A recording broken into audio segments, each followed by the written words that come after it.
Throwaway account for obvious reasons. I've gone back and forth on whether to post this. Part of me thinks it's stupid, like I'm just handing over a written confession. Another part of me doesn't care anymore. Maybe I just want someone, somewhere, to understand how something like this actually happens.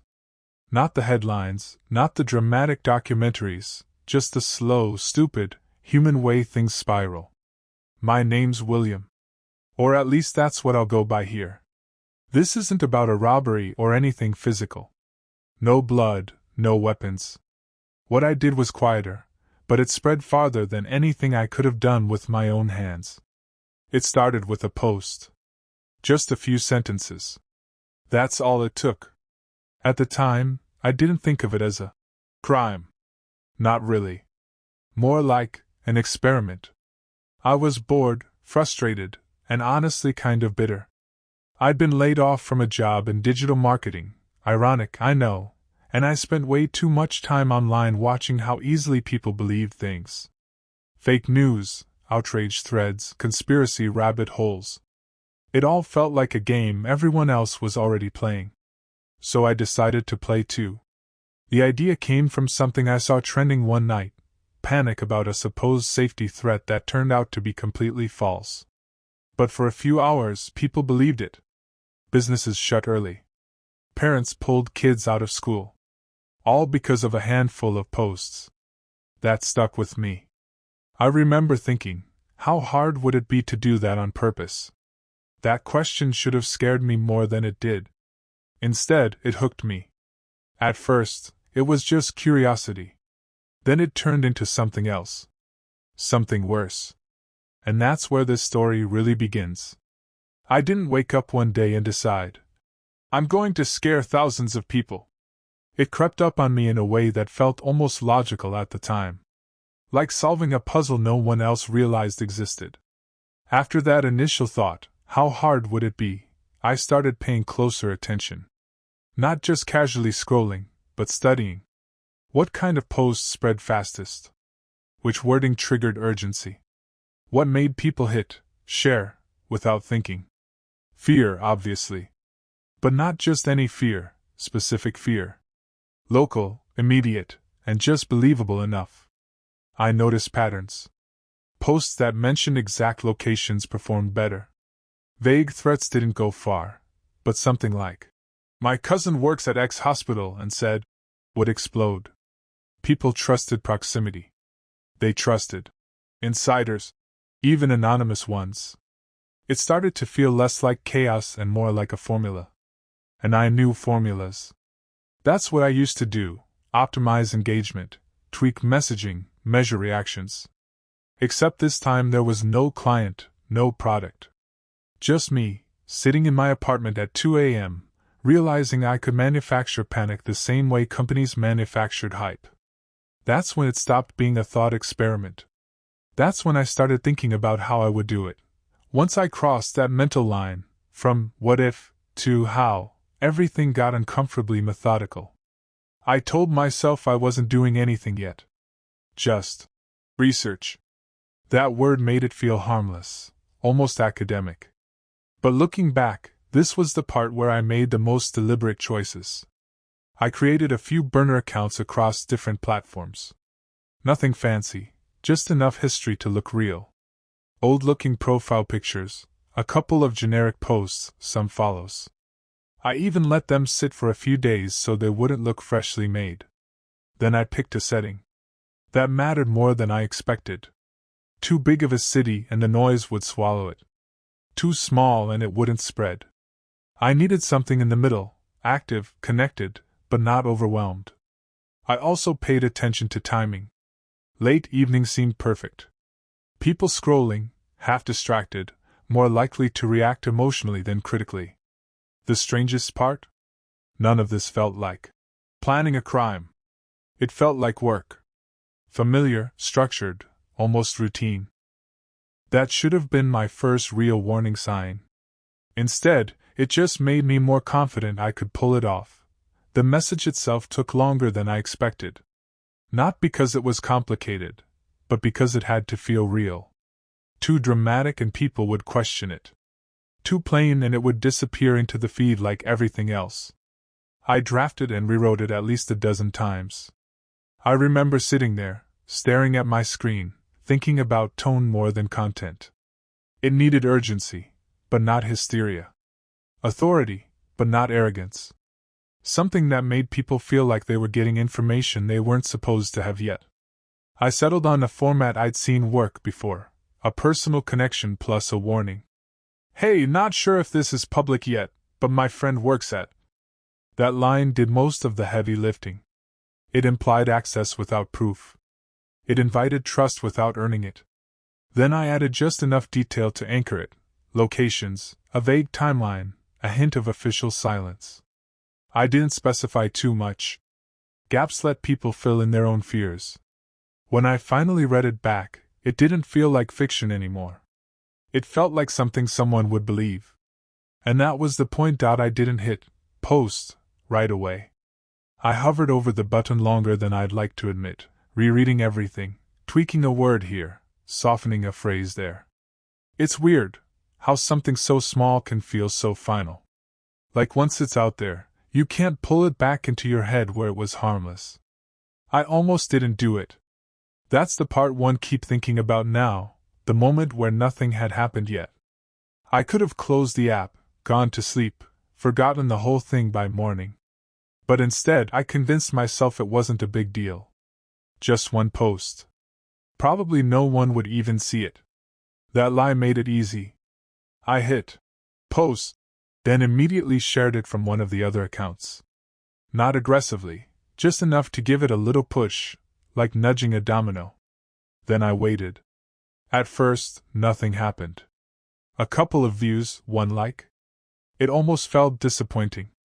Like maybe I'd overestimated everything. And then, about 10 minutes later, the notification started. Slow at first. Then faster. Then nonstop. At first, it felt almost boring, just numbers ticking up. A few likes, a couple of shares. Nothing dramatic. I remember thinking, that's it? All that set up for this? Then something shifted. One of the shares came from an account with a bigger following. I don't even remember who it was, just some local personality, the kind of person people recognize but don't really know. That's when things accelerated. The notifications stopped feeling like individual reactions and started blending into a stream. Shares stacked on shares. Comments multiplied faster than I could read them. People tagging friends, asking if it was true, saying they'd heard something similar. That part got to me, the way people validated it for each other. I didn't have to do anything anymore. The post had its own momentum. People were adding details I never wrote, expanding the story, making it bigger, scarier. I just sat there, refreshing the page over and over, watching it grow. There was a moment, brief but sharp, where I realized I'd lost control of it. And instead of stopping, I leaned in. Once I saw it taking off, something in me shifted. The hesitation I'd had earlier? Gone. Replaced by this restless energy, like I had to keep up with what I'd started. I told myself I was just observing, but that wasn't true anymore. I started replying to comments from one of the burner accounts. Not confirming outright, just nudging things along. Saying stuff like, I heard the same thing. Or, yeah, someone I know mentioned this too. Nothing definitive, just enough to make doubt feel smaller. That's all it took. People don't need proof when they have reinforcement. Then I posted a follow-up. Short, vague, but more urgent than the first. I implied things were escalating. I didn't give specifics. By then I understood that uncertainty makes people imagine worse scenarios than anything I could write. What really got me, though, was how fast the tone changed. At first, people were curious. Now they were scared. And I could feel it through the screen, like the entire situation had tipped into something heavier. That should have been the moment I stopped. Instead, I kept going. There's a difference between watching numbers climb and realizing those numbers represent actual people making decisions. I crossed that line sometime after midnight. Someone posted a photo of an empty grocery store shelf. Another said their workplace had closed early. Just in case. Parents were pulling kids from evening activities. People were asking whether they should leave town. Leave town. I remember staring at that comment longer than anything else. That was the first time it hit me that this wasn't contained to screens anymore. It had spilled out into real life, into choices, routines, fear you could actually feel. And still, part of me was fascinated. That's the part I'm most uncomfortable admitting. I kept refreshing, watching updates come in from different angles. Strangers confirming things that never happened. Others questioning it, but getting drowned out by louder voices repeating the lie. The story had evolved beyond what I originally wrote. It wasn't even mine anymore. But I knew the truth. And I said nothing. That silence felt like participation. Because it was. By early morning, things started to wobble. Up until then, everything had been momentum, fear feeding fear, people filling in gaps faster than anyone could question them. But eventually, someone always does. A few users began asking for specifics. Not aggressively, just calmly.